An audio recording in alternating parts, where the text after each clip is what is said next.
Hello, I'm Ali Asgar and I'll be presenting on Ibn Tufayl's Hayy Ibn Yaqzan. Before we jump into the story, let's talk a little about Ibn Tufayl himself. Ibn Tufayl was born in Andalus, which is modern-day southern Spain. It was around the time when Andalus had a number of historical figures, including Ibn Arabi. Um, Ibn Tufayl was a physician by profession, but he was also considered a philosopher as well as a Sufi. It is also noteworthy that his work is heavily inspired by thinkers such as Ibn Arabi and Al-Farabi. Now let's talk about the story. This story has two different openings, and the first one, as I like to call the Moses version, includes Hayy being the son of a forbidden marriage in a nearby kingdom, and his mother desperately sets him out in the sea in a box to save him and herself from the repercussions of the kingdom. So, uh, the story pretty much seems like the story of Moses from the Bible. Now, the second theory for the opening is a pretty simple one in which Hayy spontaneously spawns on the island. Now, let's talk about the plot. So, Hayy is found by a doe who decides to take care of him and basically becomes his mother. In his early life, Hayy is convinced that he is a deer himself. Hayy starts to understand basic emotions such as affection and warmth, as well as sorrow, shame, and unhappiness. Hayy also develops survival skills in order to feed and defend himself. As Hayy eventually grows up, he realizes that he is quite different from the other animals, and he realizes that he lacks claws and other defense mechanisms, and he recognizes the nakedness of his body, and he tries to cover himself with leaves and learns to make use of his physical abilities such as walking upright. He also starts to make conscious use of his mind through observation, experimentation, and analogical reasoning. In the next phase of his life, when Hayy is 7, his mother, the doe, dies, which leaves him with grief and sorrow. In an attempt to understand what happened to her, he decides to cut her open and finds the creature's heart, which he supposes where the life is located. He finds two chambers in the heart, one is filled with blood and the other one is empty. So he concludes that the other must have been filled with the vital force of his mother. So his feelings are no longer attached to the lifeless body of his mother, rather to the being which had departed from the body. After his mother has died, Hayy enters a process of self-realization and intellectual discovery.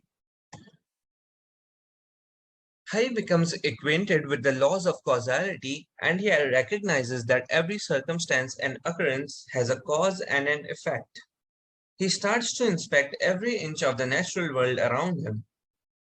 Hayy understands the concept of matter and form and realizes that the causal link between all the bodies in the three dimensions. He observes the sky and realizes that the celestial bodies are in a regular motion along fixed courses. He starts to wonder if the world around him is infinite, but he reaches an interesting conclusion that it doesn't matter if the world is infinite or not, they both lead to the ultimate truth, that is the existence of God. In the next stage of his life, he starts to basically get acquainted with the concept of God. He believes that the heavenly bodies are made of light.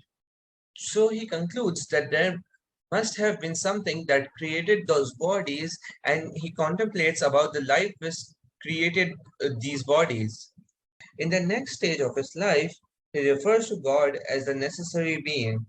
After all his contemplations about the nature of the world, through his inspections of the natural environment around him, understanding the soul, something material in the heart to consider immaterial nature, from worshipping fire to later lifting his head to the skies and heavenly spheres, he reaches the conclusion that there must be a God, a necessary existence, and a source of all things.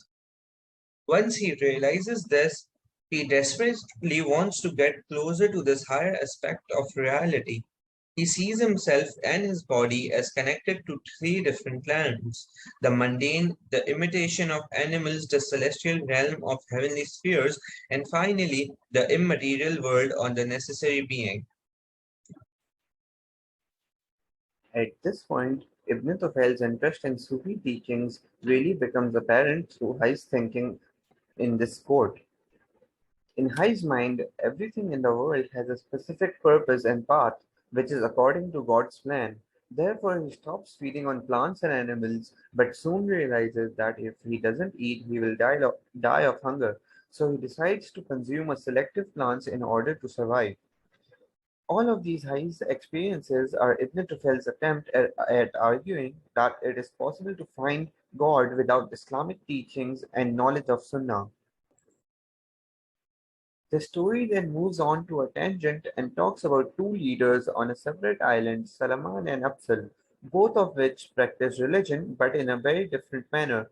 Salaman tended to practice by expression and involving people. However, Absal liked to be in solitude and practice on his own. The people on the island were fascinated by Salaman's way of practice and were attracted towards him. So Upsil decided to get on a boat and move to another island where he could be in solitude and practice. On this other island, Upsil met Hayy, which was Hayy's first encounter with a human being. As Hayy had never interacted with a person, he did not know any language, but he was curious, so he communicated with signs. Upsal was fascinated with Hayy and decided to teach Hayy his language, and they both realized that the divine they both believed in was the same. So Upsal decided to take Hayy back to his island, where Hayy made some interesting observations about society and the way they practice religion. Hayy started to question why they needed symbols and rituals to express their knowledge of the divine. According to Hayy, knowledge is available in a pure form without any metaphors. This whole story is basically a depiction of the concept of tabula rasa. Tabula rasa is a concept first thought of by Ibn Sina. Tabula rasa basically states that individuals are born with a clean slate, and society and culture tampers with this clean slate. But however, as Hai had no interaction with human society or any individual, his plate was of the purest form, and the knowledge that he acquired about the divine was of the purest form. Thank you.